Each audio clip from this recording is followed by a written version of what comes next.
medyo umaaraw na, no. Pupunta ako ng Dumangas para makasakay ng Roro papuntang Bacolod. Kasi yun yung mode of transportation na relatively cheap papuntang Bacolod. Although medyo matagal siya. Kasi yung alis ng barko depende sa sa galaw nung port din mismo, yung pagpasok ng sasakyan. And then yung biyahe itself nasa relatively around 2 hours. Kaya minsan kinakain yung oras ko sa papunta pa lang mga around 3 to 5 hours. Sanay na rin ako eh.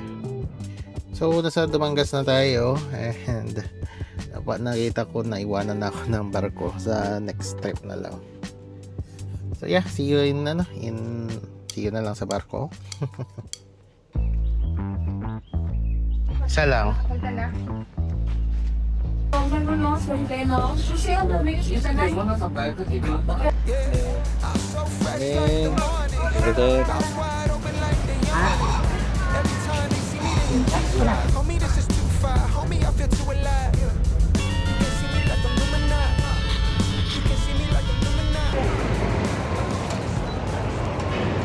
Yan, nasa Bacolod na tayo.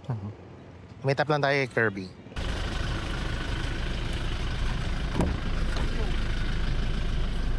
Hi Kanay, hi! So this is Kirby, my business partner and ang pasimuno ng lahat. Sinama niya ako sa business as the first step of the company's growth. Camera shy lang siya pero siya talaga yung rason kung bakit meron kaming business. First order of business, bumili ng materyales. Dito tayo sa Triumph, isa sa pinakamalaking construction material supplier here in Negros.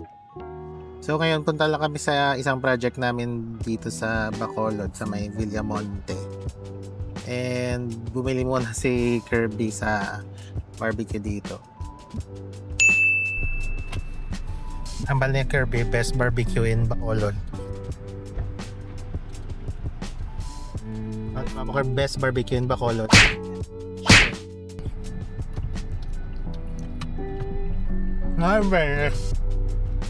Fairness man. Kulang sa kanon. Bakit? Nasa lahat ng grave metal.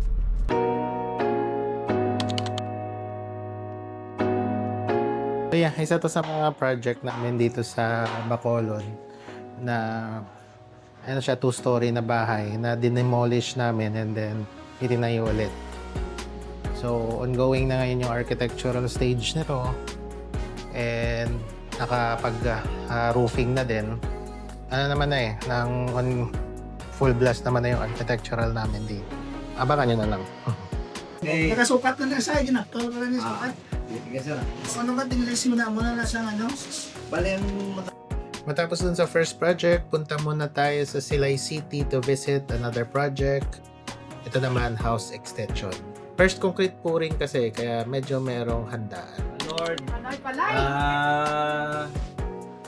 thank you so much. Ang rosary pa pala ako. Para hindi na magsugo ng crack na. Siyan, pa ba? Tora ng mamba mo sa project motor. Sige, namin hit. Excited ka ba? Excited eh! Excited ka matapos? Kaya sila.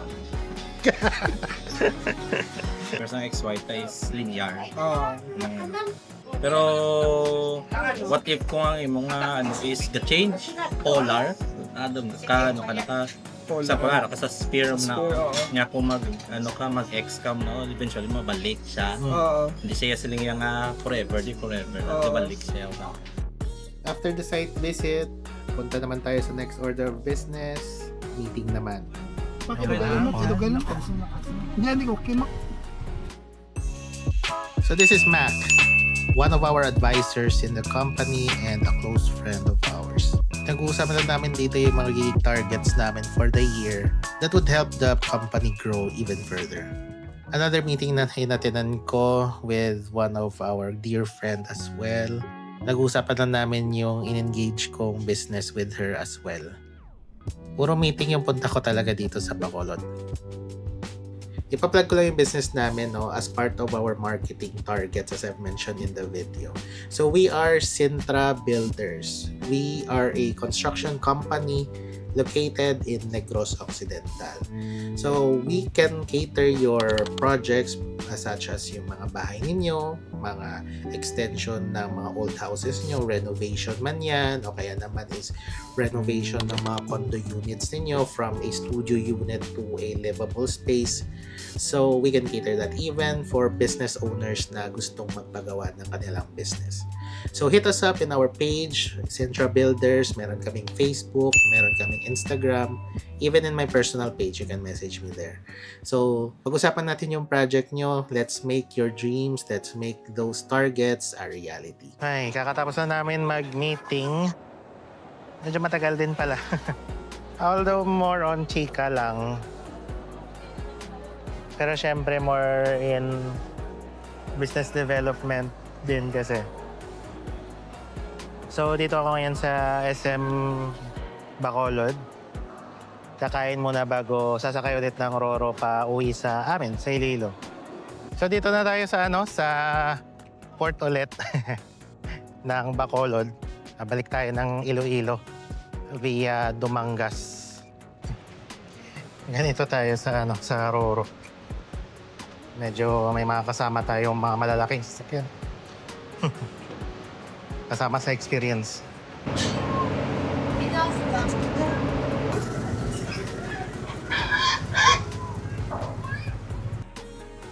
Ay, home sweet home.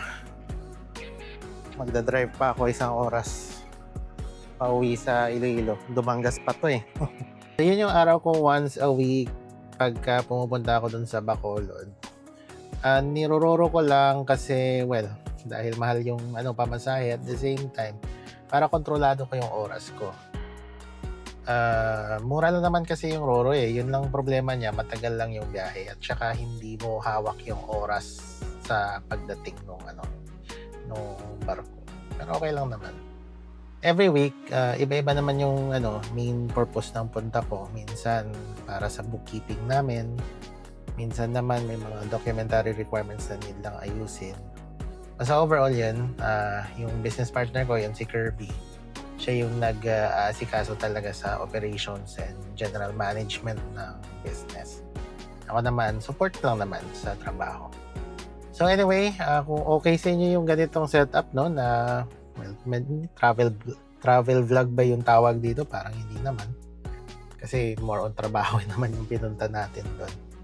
And then yun pala kanina, yung isa ko din na ka-meeting, si Dang Abby, isa sa mga dati naming ang colleagues sa school. And then tumutulong din ako sa business niya. So yeah, lang to eh. Yun yung kagandahan, basta may mga connections, tulong-tulong lang when it comes to business. So yeah, yan lang. End ko na tong video na to. May travel pa ako. And see you on the next video. See you guys. Bye-bye.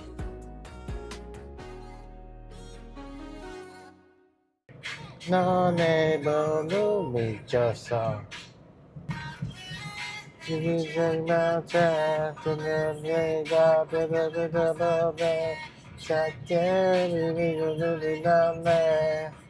Ya wanna gone sa J-Abza kaya tulinan Jede Chi Iyo do absa Sisinji absa Anal pa manina kage